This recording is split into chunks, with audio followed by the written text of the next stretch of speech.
नमस्कार विद्यार्थी मित्रों, ज्ञान मंत्री मॉडल स्कूल के यूट्यूब चैनल में फिर से आप सबका हार्दिक स्वागत है। मैं Mir Vyas, standard 6 subject Hindi, lesson number 4 बाज का शिकार।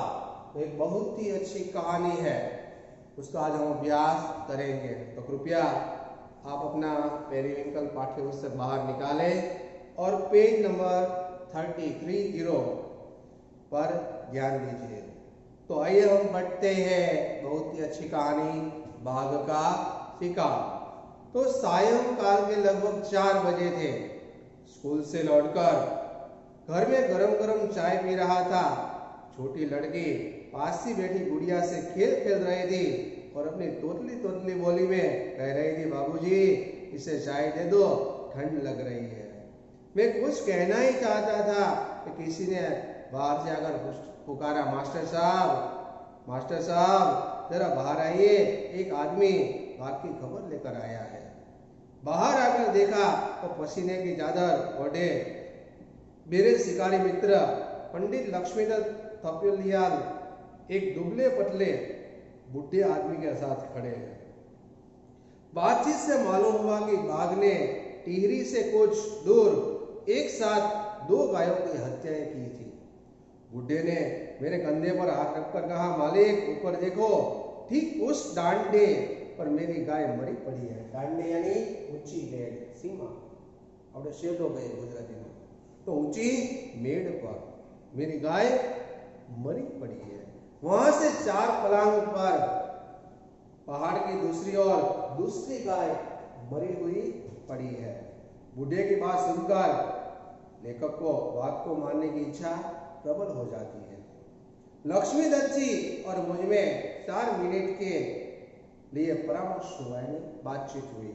बाघ ने 2 गायें मारी थी। हम लोग इस नतीजे पर नहीं पहुंच सके कि एक ही बाघ ने 2 गायों को मारा है। संभव है मारा होगा।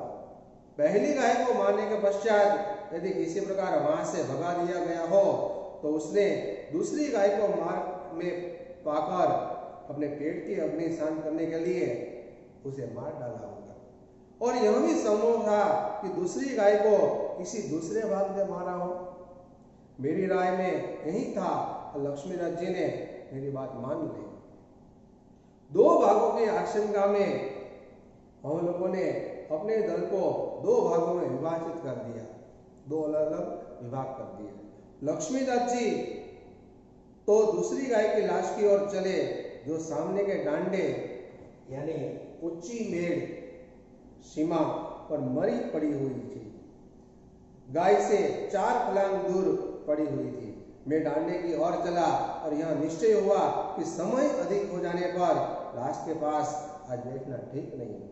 बैठने के लिए स्थान दिन में 4 बजे तक बना लेना चाहिए, जिससे बाघ को किसी बात का शक न हो। पेज नंबर 31 पर बाघ बहुत होशियार जानवर है। पत्ती के हिलने या शिकार के आसन बदलने तक की आवाज से बाघ अपने शत्रु को समझ लेता है, पहचान लेता है और फिर लाश के पास नहीं आता। इसलिए बाघ को मारने के लिए झाड़ियों और कांटों से जो स्थान बनाया जाता है उसे दिन में 4 बजे तक बना लेते हैं। बनाते समय कुछ आदमियों को इधर उधर बैठा देते हैं, जिससे बाघ यह समझे कि किसान घास काट रहे हैं। जब शिकारी छिपकर बैठ जाते हैं तब और लोग बातें करते हुए चले जाते हैं, जिससे बाघ समझे कि घास काटने वाले सब चले गए हैं और इसका भोजन बेखटके वहां पड़ा हुआ है, मरी हुई गाय। ऐसा होने पर भी बाघ एकदम शिकार के पास नहीं आता। छिप छिप कर और रुक रुक कर एक एक पग वह आगे बढ़ाता हुआ चलता है, अपने शिकार के पास जाता है। लक्ष्मीदत्त जी बूढ़े व्यक्ति के साथ गाय की लाश की ओर चले। हम दोनों को गांव में मिलना था। मुझे 1.5 किमी के लगभग दूरी पार करके पहाड़ की चोटी पर यानी शिखर पर पहुंचना था और मेरे पास समय बहुत कम था। जंगल में बाघ शिकार के लिए 4-5 बजे ही आ जाता है। मैं चढ़ाई पर आगे बढ़ते हुए बहुत सावधान हो गया था। आधी चढ़ाई चढ़ने के उपरांत मैं एक चट्टान, एक बड़े पत्थर के पास रुका और ध्यान से डांडे की चोटी यानी जो ऊंची मेघ थी, ऊंची सीमा थी, उसके स्थान, उसके शिखर की ओर देखने लगा। एक झाड़ी के आसपास चिड़िया कुछ विचित्र रूप से चहचहाने लगे, जोर जोर से चिल्लाने लगे। उधर देखते ही मेरे हृदय की धड़कन तीव्र हो गई। सामने 300 मीटर पर झाड़ी के सहारे बाघ खड़ा हुआ दिख रहा था। बाघ थोड़ी देर बाद अपने शिकार की ओर शाही शान से आगे चल रहा था। मैंने अपना मार्ग छोड़कर चक्कर काटते हुए पहाड़ की चोटी यानी शिखर पर पहुंचने की ठान ली, निश्चय किया, जिससे बाघ पर बगल से फायर किया जा सके। बाघ मुझसे, बगल यानी बंदूक से 300 मीटर ऊपर था। वह पहाड़ के ऊपर से ही अपने शिकार की ओर जा रहा था। मैंने आगे बढ़कर किसी मौके की जगह से उस पर फायर करना चाहा। जरा भी आहट न हो, आवाज न हो, इसलिए जूते उतारकर मैं ऊपर की ओर लपका, बंदूक को बगल में दबाए यानी बाजू में दबाए और हाथ को बंदूक के घोड़े पर रखे हुए मैं आगे बढ़ा। चित्र में दिखाई दे रहा है। और मैंने सोचा था कि मोड़ पर पहुंचकर उनके मार्ग को काटते हुए छिपकर बैठ जाऊंगा, पर जैसे ही मैं मोड़ पर पहुंचा वैसे ही दूसरी ओर से बाघ आ गया। जंगल में स्वतंत्र रूप से अभिमान के साथ मस्त चाल से चलते हुए बाघ को मैंने इतने समीप से पहले कभी नहीं देखा था। झुकी हुई अधखुली आंखें, श्वेत दांतों से कुछ बाहरी निकल हुई जीभ, साक्षात यमराज की मूर्ति मेरे सामने आ गई थी। अरे यमराज मुझे लेने के लिए, मेरी मौत मेरे सामने हो ऐसा लग रहा था। हृदय की धड़कन तीव्र हो गई, हृदय की धड़कनें तीव्र तेज चलने लगी। इस आकस्मिक स्वागत के लिए मैं तैयार न था और हटने का मेरे पास समय भी नहीं था। जो ही बाघ की दृष्टि मुझ पर पड़ी, दृष्टि यानी नजर, वह गरजता हुआ मुंह फाड़कर इस प्रकार पूंछ हिलाता हुआ मेरे सामने खड़ा हो गया, जिस प्रकार बिल्ली चिड़िया की घात में बैठी पूंछ हिलाती रहती है। बाघ मेरे इतने समीप था कि बंदूक की नाल से छू सकता था। मैं कांप गया, डर गया। मुझे लगा जैसे मेरा दिल बैठा जा रहा हो, यानी अत्यंत कांप रहा हो, डर रहा हो। मैं घोड़ा चढ़ाए पेज नंबर 32 पर, मैं घोड़ा चढ़ाए, बंदूक का घोड़ा चढ़ाए खड़ा था कि बाघ मुझ पर झपटे तो फायर करूंगा और अपनी आत्मरक्षा के लिए जो कुछ बन पड़ेगा मैं करूंगा। बाघ गुर्रा रहा था, गरज रहा था। उसकी आंखों से ज्वाला सी निकल रही थी। न मैंने फायर किया, न उसने आक्रमण। वह 1 मिनट एक युग के समान था। एकाएक बाघ मुड़कर भागा, पीछे मुड़कर भागा।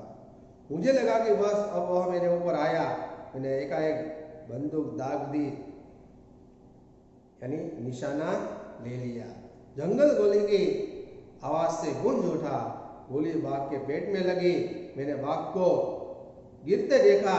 बंदूक छोड़ मैं नीचे की ओर दौड़ा और ठोकर खाकर खड़ की ओर फुटबॉल की भांति मैं लुढ़कने लगा। 40-50 मीटर लुढ़का होगा, यानी ऐसे गोल गोल करके कि हृदय दहलाने वाली बाघ की दहाड़, उसकी आवाज सुनाई दी। मौत के अनेक बहाने होते हैं और जीवन रक्षा के अनेक सहारे। यदि जीवन शेष यानी बाकी है तो मनुष्य पहाड़ की चोटी यानी शिखर से गिरकर भी बच जाता है, और मरने के लिए 2-4 सीढ़ियों से गिरना ही काफी होता है। शायद ईश्वर की इच्छा थी कि मैं जीवित रहूं। एकाएक लुढ़कने के मार्ग में चीड़ का एक वृक्ष आ गया। मैं उस पेड़ से जा टकराया। पीछे से बाघ के घिसकने की सरसराहट हो रही थी, यानी पत्तियों के हिलने डुलने से होने वाली आवाज। पेट से ठोकर खाकर मैं रुका और झटपट ऊपर चढ़ गया। इतने में विद्युत यानी बिजली की गति से बाघ भी तेजी से मेरे पास आ गया। उसने मुझ पर पंजा चलाया। उसके पंजे में मेरी पतलून फट गई और मैं ऊपर निकल गया। बाघ की कमर टूट गई थी, इसलिए वह पेट पर चढ़ सका नहीं। पेट पर ऊपर बैठकर मैंने दम लिया, राहत की सांस ली और तब चोट एवं खून की ओर मेरा ध्यान गया। पेट के नीचे बाघ पड़ा हुआ अंतिम सांसें ले रहा था। मैं रात्रि 9 बजे तक झाड़े के उस दिन में उस पेट पर टंगा रहा। लक्ष्मीदत्त जी ने 8 बजे तक मेरी प्रतीक्षा की। अंत में एक लालटेन यानी फानस और 2 आदमियों को लेकर वे मेरी खोज करने के लिए निकले। उन्होंने मुझे पेट पर टंगा हुआ और बाघ को नीचे मरा हुआ पाया। बड़ी मुश्किल से मैं पेट से नीचे उतरा और बंदूक की तलाश प्रातः काल के लिए छोड़ी गई, यानी सुबह के समय तक उसकी तलाश करेंगे, इस आशा पर उसे छोड़कर हम चले गए। तो विद्यार्थी मित्रों, हमें भी अपनी आत्मरक्षा के लिए हमें ऐसे हिंसक प्राणियों का सामना करना चाहिए और अपना जीवन बचाना चाहिए। कभी पीछे हटना नहीं चाहिए।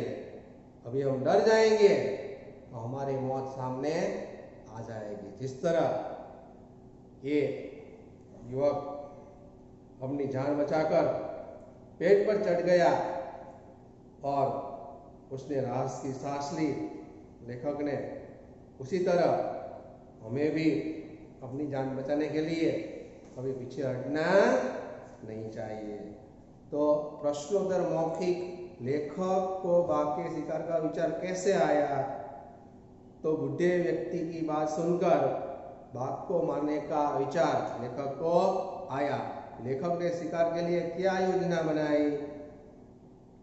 तो लेखक ने शिकार के लिए योजना बनाई कि वह बाघ है, वह भोजन बैग उठ के वहाँ पड़ाता है।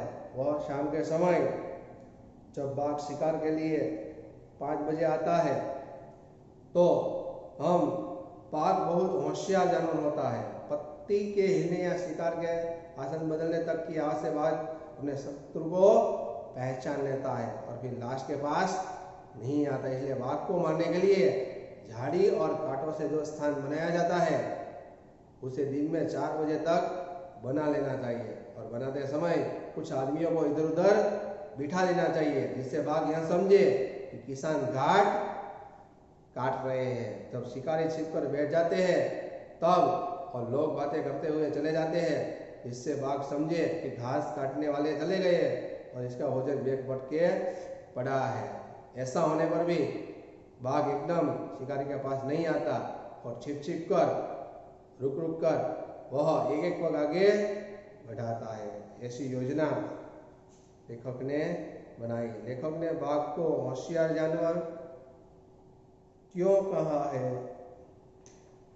किस लिए बाघ को होशियार जानवर कहा है? कि बाघ बहुत होशियार जानवर है कि पत्ती के हिलने या शिकार के आसन बदलने तक की आवाज से बाघ अपने शत्रु को समझ लेता है और फिर लाश के पास नहीं आता है। इसलिए लेखक ने बाघ को होशियार जानवर कहा है। मौत के अनेक बहाने होते हैं और जीवन रक्षा के अनेक सहारे। इस पाठ की किस घटना से यह कथन सत्य प्रतीत होता है? बराबर। तो मौत के अनेक बहाने होते हैं और जीवन रक्षा के अनेक सहारे। जब लेखक अपनी अंतिम सांस तक लुढ़कने की बारी आती है और मौत के अनेक बहाने होते हैं और जीवन रक्षा के अनेक सहारे, तब लेखक कहते हैं यदि जीवन शेष है तो मनुष्य पहाड़ की चोटी से गिरकर भी बच जाता है और मरने के लिए 2-4 सीढ़ियों से गिरना ही काफी है। शायद ईश्वर की इच्छा थी कि मैं जीवित रहूं, इसलिए मैंने नया जीवन प्राप्त कर लिया। इस पाठ की इस घटना से इस वाक्य का सत्य प्रतीत होता है और मरने के लिए 2-4 सीढ़ियों से गिरना ही काफी है। एकाएक लुढ़कने के मार्ग में चीड़ का एक वृक्ष आ गया, उस पेड़ से जा टकराया और लेखक की जान बच गई। एक कुशल शिकारी में कौन कौन से गुण होने चाहिए?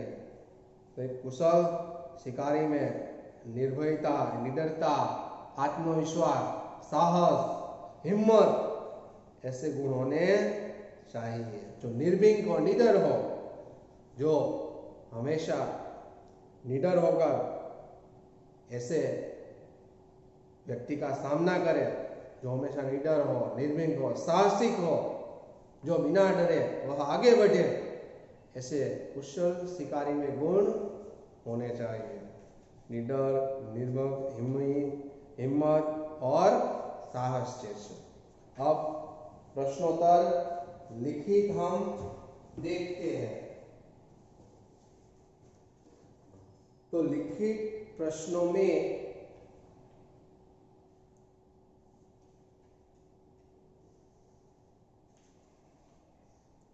प्रश्नोत्तर लिखिए। यदि जीवन शेष होता है तो मनुष्य पहाड़ की चोटी से गिरकर भी बच जाता है। तो जब किसी की मौत निश्चित हो जाती है तब उसे जाना ही पड़ता है, पर किसी का समय अब भी बाकी है तो भयंकर हादसे के बाद भी वह बच जाता है। उसका अर्थ ये होता है। दूसरा है, साक्षात यमराज की मूर्ति मेरे सामने आ गई। तो लेखक को लगा कि मृत्यु उनके सामने बाघ के रूप में खड़ी है और वे बचेंगे नहीं। पीछे नीचे दिए गए मुहावरों का प्रयोग उचित स्थान पर कीजिए। तो पहला है, चोरी पकड़ी जाने पर दामू शर्म से खाली गया हो गया, तो पानी पानी हो गया फर्स्ट में। दूसरा, निशाना चूक जाने पर सोहन, तो हाथ मलता रह गया, सेकंड में हाथ मलता रह गया। थर्ड, मेरे पिताजी पैसे देने में सदा खाली गया है, आनाकानी करते हैं, थर्ड में आनाकानी करते हैं। फोर्थ, खाली जगह करने के लिए प्रत्येक व्यक्ति दिन रात परिश्रम करता है, पेट की अग्नि शांत करने के लिए। फिफ्थ, मेरी दादी ने खाली जगह लेते हुए मेरी तरफ स्नेह से देखा, अंतिम सांस। फिफ्थ में क्या आएगा? अंतिम सांस। सिक्स, शिवाजी ने औरंगजेब के दांत खाली जगह किए थे तो दांत खट्टे कर दिए थे। सेवन, दीपक को दिन भर घूमते फिरते देख पिताजी खलीजिया हो उठे, आग बबूला हो उठे। 8, रोहन काम कम करता है, खलीजिया डिंग अधिक मारता है। 9, चूहों ने हमारे खलीजिया रखा है, नाक में दम करके रखा है। 10, अच्छे बच्चे बड़ों की सीख को खलीजिया है, गांठ बांध लेते हैं। उसके बाद वाक्य में रेखांकित अनेक शब्दों के लिए एक शब्द लिखकर वाक्य पुनः लिखे। प्रातः काल खुली हवा में खलीजिया अच्छा होता है, तो धीरे धीरे घूमना यानी टहलना। रबड़ उपयोग में आने वाला पदार्थ है, तो उपयोग में आने वाला यानी उपयोगी, रबड़ उपयोगी पदार्थ है। थर्ड, मुझसे वृद्धा को सर्दी से कांपते देखा नहीं गया, सर्दी से कांपते यानी ठिठुरते, मुझसे वृद्धा को ठिठुरते नहीं देखा गया। और आवाज से होने वाला प्रदूषण भी कम खतरनाक नहीं होता। आवाज से होने वाला उसे क्या बोलते हैं? ध्वनि प्रदूषण। वहां क्या आएगा? ध्वनि प्रदूषण। यह समाचार पत्र सप्ताह में खाली आता है, सप्ताह में एक बार, तो पत्र साप्ताहिक। 6, वर्षा के बाद आकाश में 7 रंगों वाला धनुषाकार पट्टा दिखाई देता है, तो धनुषाकार यानी इंद्रधनुष। 7, मेरे पिताजी केवल अपने देश की वस्तुओं का उपयोग करते हैं, अपने देश को क्या बोलते हैं? स्वदेश। नीचे दिए गए वाक्यों में उचित स्थान पर अल्पविराम का प्रयोग कीजिए। तुम जयपुर कब, किसके साथ और कैसे जाओगे? तो तुम जयपुर कब, उसके बाद अल्पविराम आएगा। मेहमानों के लिए चाय, बिस्कुट, नमकीन, समोसे वगैरह जल्दी से ले आओ, तो मेहमानों के लिए चाय, फिर अल्पविराम, बिस्कुट फिर अल्पविराम, नमकीन फिर अल्पविराम, समोसे वगैरह जल्दी से लेकर आओ, पूर्ण विराम। मेरे पास व्याकरण की 2, उसके बाद अल्पविराम आएगा। नेहा फिर अल्पविराम, रश्मि फिर अल्पविराम, मालती फिर अल्पविराम, फिर सुचिता और पार्वती ने सामूहिक नृत्य में भाग लिया। बाजार से खीर के लिए दूध, उसके बाद अल्पविराम, सलाद के लिए खीरा, फिर अल्पविराम, थोड़ी लाल मिर्च और पापड़ भी ले आना, फिर फुल स्टॉप। निम्नलिखित अशुद्ध वाक्य को अशुद्ध कीजिए। हरि ने रोटी खाया, तो क्या आएगा उत्तर? हरि ने रोटी खाई। यह लड़की दही गिरा दी, उत्तर इस लड़की ने नहीं गिरा दिया। थर्ड, हम चाय पिए हैं, उत्तर हमने चाय पी है। फोर्थ, गाड़ी पर बहुत भीड़ थी, उत्तर गाड़ी में बहुत भीड़ थी, गाड़ी पर नहीं गाड़ी में। फिफ्थ, असली गाय का घी लाओ, तो आंसर गाय का असली घी लाओ। फिर है यहाँ कुछ शब्दार्थ भी दिए हुए हैं। डांडा तो ऊंची मेट सीमा, विभाजित तो बटा हुआ, स्नायु तो नाड़ी, उद्वेग तो घबराहट, उच्चक कर तो थोड़ा उठकर, सरसराहट तो पत्तियों के हिलने डुलने से होने वाली आवाज, झटपट तो तुरंत, अविलंब, आशंका तो भय। तो अब हमें निम्नलिखित समानार्थी शब्दों का अभ्यास करना है, जो आपको अपने इसी बुक में लिखना है। जो पेज नंबर 35 पर दिया हुआ है, कहाँ दिया हुआ है? Page number 35।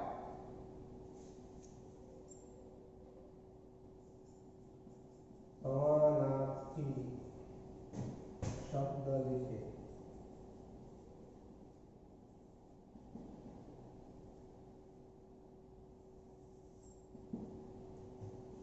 पहला है शिकारी। तो शिकारी किसे बोलते हैं? अहेरी, आखेटक और व्याघ्र बोलते हैं। दूसरा है बाघ, तो बाघ यानी व्याघ्र, पशु। फिर तीसरा है घर, तो गृह, मकान। और खेत, तो पार्टी।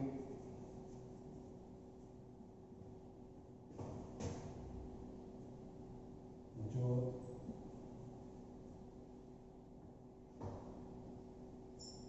फिर जंगल, तो अरण्य, वन। 6, गाय, तो गाय तो गौ, धेनु। 7, दूध, तो क्षीर। 8, खून, तो रक्त, लहू।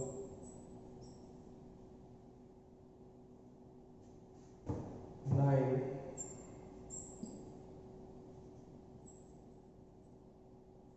पेड़, तो तरु, वृक्ष।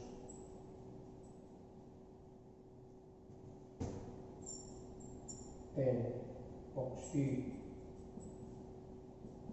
तो विहंग।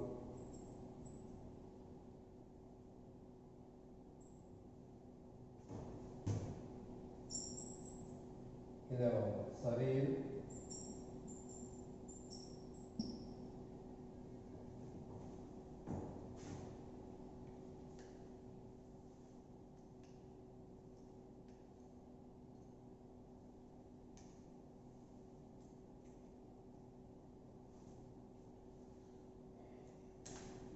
तो शरीर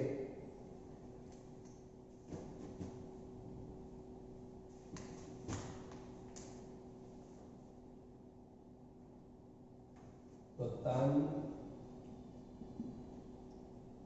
जिस्म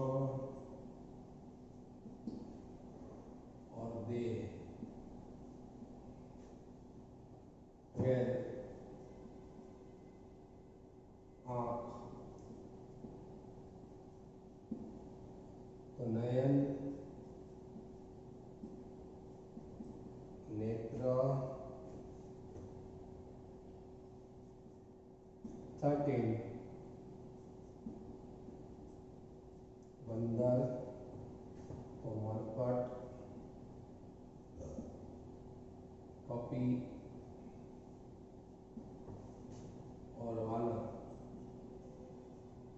ये आपको अपनी पेज नंबर 35 पर अपनी इसी बुक में लेसन नंबर 4 में अभ्यास करे में लिख लेना है। अब मैं आपको होमवर्क दे रहा हूँ।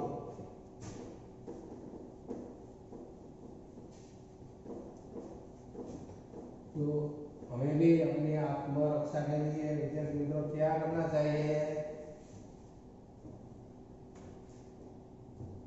हिंसक पशुओं का सामना करना चाहिए। हमें आत्मनिर्भर बनकर अपनी रक्षा के लिए हमें निडर बनना चाहिए।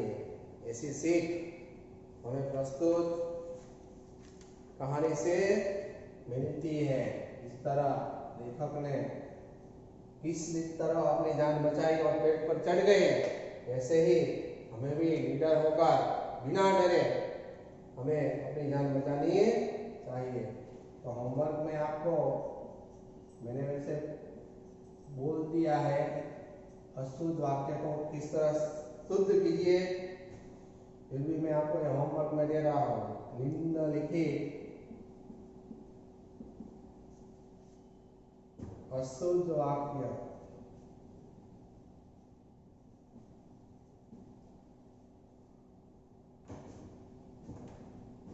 शुद्ध कीजिए।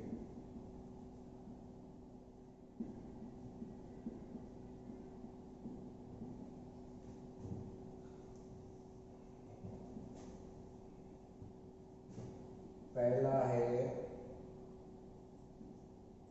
हरि ने रोटी खाया। आपको इसे शुद्ध करके अपने ही मुख में लिखना है। यह लड़की दही गिरा दी। मैंने बोला था किस तरह लिखना है आपको। यहाँ लिखे इस लड़की ने दही गिरा दी। फिर थर्ड, हम चाय पिए है। हमने चाय पी है। और गाड़ी और बहुत भीड़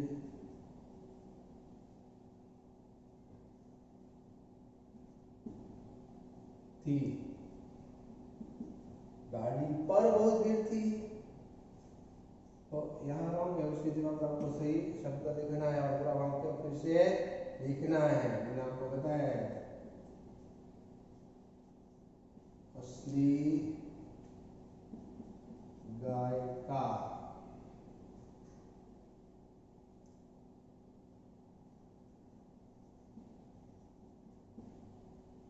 हिलाओ।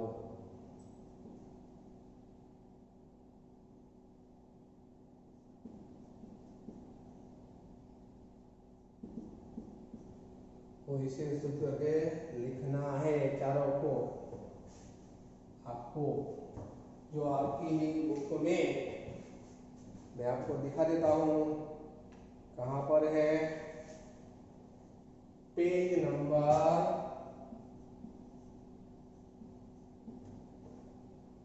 35 पर यह होमवर्क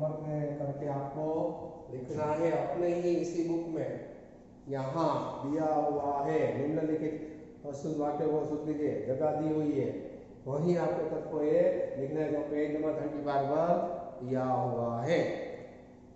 तो विद्यार्थी मित्रों, आपको अच्छी तरह से यह कहानी आपको समझ में आई होगी कि बाघ का शिकार बाघ का शिकार किस तरह लेखक करते हैं और बाघ को मारकर अपनी जान बचाकर किस तरह पेड़ पर चढ़ जाते हैं, जिसके हृदय में डर घर कर गया था, लेकिन फिर भी हिम्मत करके वह पेड़ पर चढ़ जाते हैं और अपनी जान बचाते हैं। तो हमें भी बिना डरे ऐसे हिंसक प्राणियों से अपनी जान बचाने के लिए हमें भी साहस, निडर, धैर्य जैसे गुण अपनाने चाहिए। तो आप लोग भी साहसिक बनकर डटकर ऐसे हिंसक प्राणी का सामना करोगे। नेक्स्ट पीरियड में हम मिलेंगे। अस्तु, बाय बाय।